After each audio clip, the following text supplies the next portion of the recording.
Pindah kita ke halaman berikutnya paling bawah itu, An-Nawawi. Imam An-Nawawi ini ulama salaf juga atau ulama terdahululah kita bilang. Sebenarnya salaf itu kan berasal kata dari salafa yang artinya mendahului. Illa ma qad salaf, kecuali yang sudah lewat. Begitu dalam Al-Qur'an. Dosa-dosa yang sudah lewat ya sudahlah. Salaf. Jadi al-maghfurullah Maulana Syekh juga salaf bagi kita. Salafun liman ba'dahu. Yang sudah mendahului kita itu namanya salaf. Khalaf yang meneruskan. Khalafa kan khalifah, pengganti, yang menggantikan yang salaf disebutlah khalaf. Yang mengganti ulama yang menggantikan yang sebelumnya yang sudah mendahului itu namanya khalaf liman salaf. Khairu khalafin li khairi salafin. Sebaik-baik penerus kepada atau bagi sebaik-baik pendahulu. Imam An-Nawawi termasuk sudah mendahului kita jauh.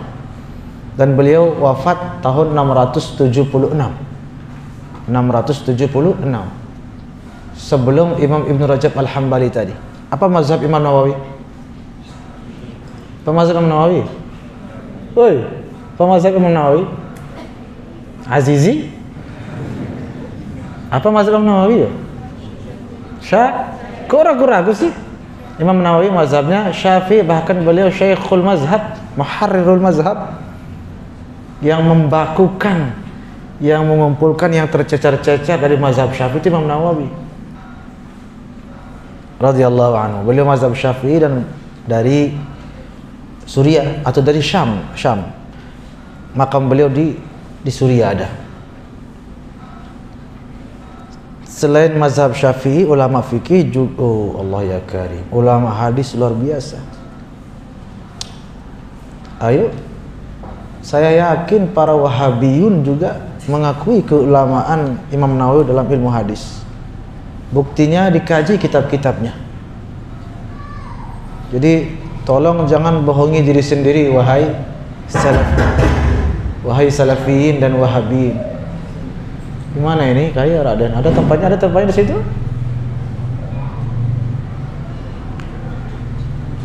Tapi suara sampai ya? Kalau sampai nggak ke sana sekali sampai nggak? Si dia yang jawab. No, saya tanya. Oi, yang paling belakang sampai nggak suara saya?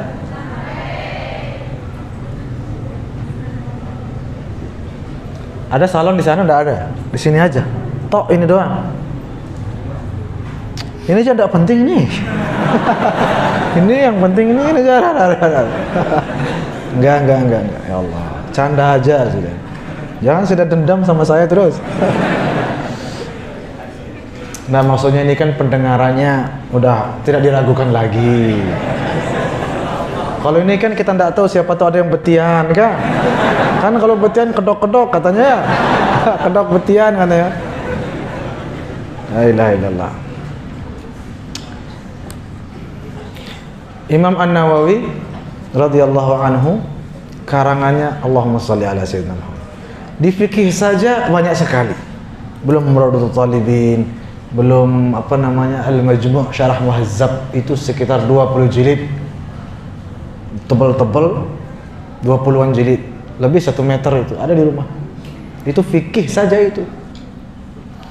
Itu baru satu kitab, belum kitab-kitab beliau yang lain dalam fikih banyak. Kan ada Rawdatul Talibin ada. Belum dalam ilmu hadis. Ayo, karangan beliau dalam ilmu hadis ayo sebutkan. Imam Nawawi. Ya Rabbi ya Karim. Al-Arba'in An-Nawawi terus.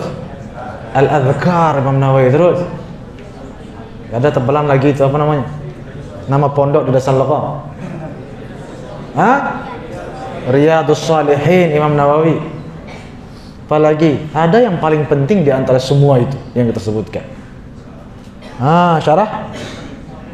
Syarah Sahih Muslim.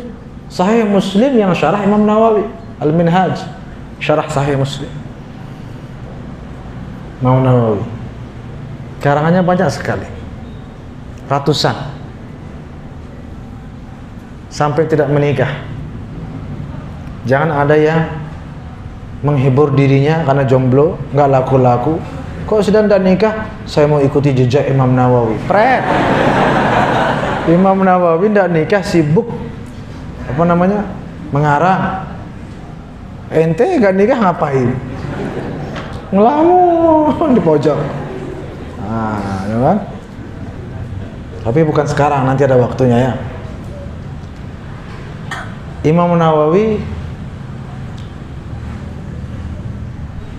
ada satu hal yang saya teringat tentang Imam Nawawi.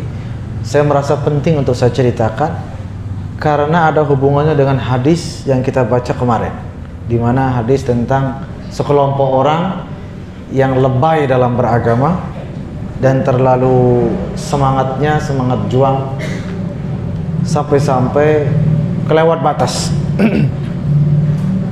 Imam Nawawi hidup tadi di abad ke-7 atau ke-6 Hijriah. Ke-7 lah. Karena wafat tahun 676. Kurang lebih, nanti dicek lagi. Imam An-Nawawi hidup di zaman di mana umat Islam di Baghdad ketika itu ditindas habis-habisan. Bisa dibaca sejarahnya. Peristiwa lupa saya namanya. Di Baghdad pada tahun itu, abad-abad itulah, pada abad itu ya, tahun-tahun di masa hidupnya Imam Nawawi, saudara-saudara kita umat Islam di Baghdad disiksa habis-habisan. Bahkan Islam dihina sehina-hinanya, sampai mushaf dijadikan jembatan bagi binatang-binatang. Tuh pada saat itu. Dan Imam An-Nawawi tahu itu. Bukan tidak tahu. Dan tidak terlalu jauh Syam dengan Irak. Tidak terlalu jauh, sangat cukup dekat lah. Dan pada saat itu Imam Nawawi masih muda, masih sehat, segar bugar walafiat. Kurang lebih seperti kalian sehatnya. Beliau kalau tidak salah juga wafat di usia yang relatif tidak tua. Sekitar 40-an tahun beliau wafat. Tapi karangannya sudah ratusan. Dan beliau ditanya, wahai Imam, kok sudah cuek-cuek saja? Kenapa tidak peduli sama umat? Subhanallah. Ayo. Imam An-Nawawi jangan dikira tidak peduli sama umat ketika itu. Justru beliau paling peduli sama umat. Walaupun beliau diam di Syam, tidak berangkat ke Baghdad untuk menyelamatkan yang terzalimi, umat Islam yang terzalimi di situ. Bahkan apa yang beliau lakukan jauh lebih bermanfaat bagi umat Islam daripada andai kata beliau berangkat ke Baghdad. Kalau beliau berangkat ke Baghdad, apa yang terjadi? Perang, menang sesaat itu saja. Seperti Salahuddin Al-Ayyubi yang memerdekakan Palestina di abad ke-7 Hijriah juga. Sementara sekarang kita lihat sendiri kondisinya. Imam An-Nawawi kalau berangkat bisa menang, bisa juga kalah. Tapi beliau tidak berangkat. Beliau lebih fokus mengarang kitab. Lebih fokus mengarang kitab. Dan ternyata apa yang beliau lakukan terbukti jauh lebih besar manfaatnya bagi umat Islam sepanjang zaman setelah beliau itu sampai detik ini. Tidak ada satupun umat Islam kecuali yang abnormal keislamannya yang tidak belajar dari Imam Nawawi, baik fikihnya, hadisnya. Ayo, sudah nggak bisa dihitung berapa ratus, berapa ribu anak yang menghafal, yang berlomba-lomba menghafal Arba'in Nawawiyah. Tidak ada satu ulama pun di dunia yang perpustakaannya tidak ada syarah Sahih Muslim karangan Imam Nawawi. Tidak ada satu ulama bahkan pelajar di dunia yang di rumahnya, di perpustakaannya tidak ada Al-Azkar. Kan gitu, Riyadhus Shalihin dan kitab-kitab lainnya. Itu artinya apa? Ketika kita peduli kepada umat, jangan juga tergesa-gesa, jangan juga gegabah atau ceroboh. Pikirkan matang-matang mana yang lebih bermanfaat untuk jangka panjang. Jangan emosi sesaat saja, yang itu pun belum tentu bermanfaat bagi umat, malah bisa jadi tambah keruh suasananya. Paham maksud saya ini? Paham apa tidak? Apa kata Imam Nawawi? Baca. Qala al-Imam Syekhul Islam.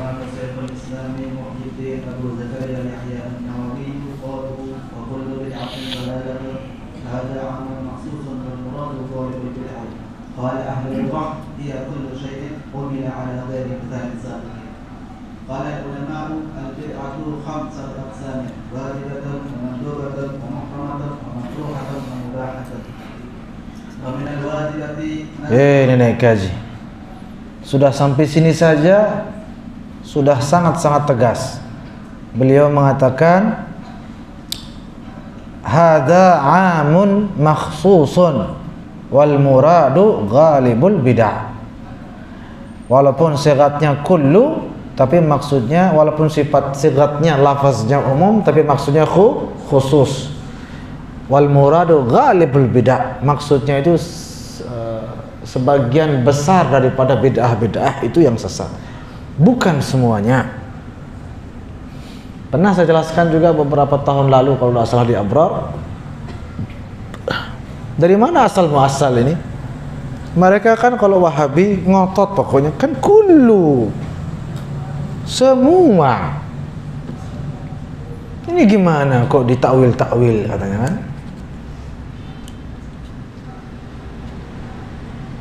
Ayo tanya mereka, bagaimana pendapat Anda tentang hadis kullu bani Adam khata'un. Ada hadis itu. Kullu bani Adam khata'. Semua anak Adam banyak dosa, banyak salah. Khata' itu kan sangat-sangat banyak, terus-menerus berbuat salah. Semua anak Adam. Ayo para nabi, apa maksudnya anak Adam? Manusia. Para nabi manusia atau malaikat? Manusia. Berarti gimana itu? Berarti para nabi juga banyak salah karena beliau juga keturunan Nabi Adam. Gimana itu? Kalau kita ngotot kullu di situ artinya semua tanpa kecuali, secara tidak sadar kita mengatakan semua para nabi tukang salah atau banyak kesalahannya. Padahal dalam akidah kita para nabi dan rasul itu ma'sumin, tidak berdosa. Terus gimana? Mau tidak mau, harus suka tidak suka, harus kita artikan kullu di situ amun makhsus. Umum, sifatnya lafaznya umum, maksudnya khusus atau ghalibu bani Adam, sebagian besar dari anak Adam, yakni selain daripada para nabi dan rasul. Kan begitu. Belum lagi hadis-hadis lain, kullukum ra'in. Banyak dalam Al-Quran juga banyak pakai kullu, tetapi maksudnya tidak semua. Itulah yang dipahami oleh Imam An-Nawawi, yang tidak dipahami oleh mereka yang belajar dari kitab-kitab Imam Nawawi. Aneh bin ajaib. Kan Imam Nawawi dipelajari ilmu-ilmunya, dikaji kitab-kitabnya, tapi giliran ini tutup mata mereka. Jangan ditahu, jangan, ini salah, ini yang ini aja sesat Imam Nawawi. Dibilang begitu berarti inna lillahi wa inna ilaihi raji'un. Taib. Qala al-ulama wal bid'atu 5 aqsamin wajibatun wa. Nah, ini juga dijabarkan kemudian oleh Imam An-Nawawi bahwa Hukum bid'ah itu bisa berhukum 5. Ya, tergantung situasi dan kondisi dengan contoh-contohnya yang dijelaskan di bawah. Tapi karena keterbatasan waktu, kita pindah ke